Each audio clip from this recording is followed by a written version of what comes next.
talk about, when people talk about the classical theater, they talk about Shakespeare and all the great insight that we got into what theater was actually like back then, because Hamlet said, "Speak the speech I pray thee, trippingly on the tongue, do not saw the air, don't out Herod, all that stuff." And it's really kind of a very general vision of what the theater was about. It doesn't give you like a lot of insight.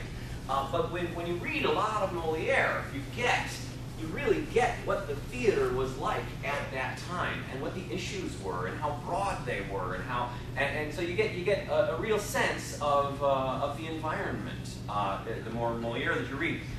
In this instance, there's a speech from the Critique of the School for Wives, where he goes into a little bit of the argument around, whether this play was worthy of being presented or not, or if it fit Aristotle's unities, or whatever the arguments were around that. You can kind of hear it. Moliere's character was Dorant, who really seems to be speaking in Moliere's voice when he says, "You people are so funny with your rules, with which you make the rest of us seem fools, or else you make a cacophonic clang out of your tirades and your long harangue. One might well think they were, to hear you speak, some holy grail for which we all so seek. And yet these consecrated explanations are nothing more than simple observations which any man observantly might make about the sort of pleasure one might take when so expressed in the dramatic act.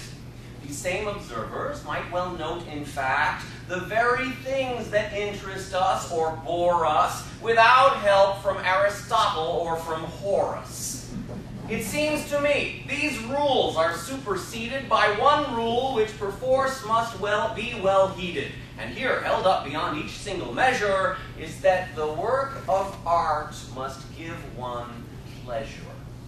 And any work which has attained this aim must of necessity transcend such claim. Do all these critics somehow so suppose that no one in the public rightly knows enough about what's wrong or what is right, whereby they might assess their own delight?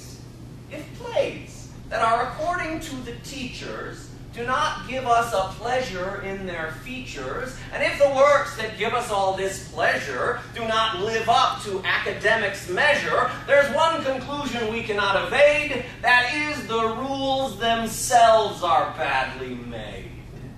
Let us laugh off this silly sort of waste that has been foisted on the public's taste, and judge no art as bad or incorrect without a study of its true effect. Let's not consider any other goal but how a work might stimulate the soul. And let us not forego life's greatest treasures by blocking all our senses from their pleasures. That's just as if I found a sauce that pleased and judged its value by its recipes. And if we block our pleasures with such fences, we'd be reduced to doubting our own senses.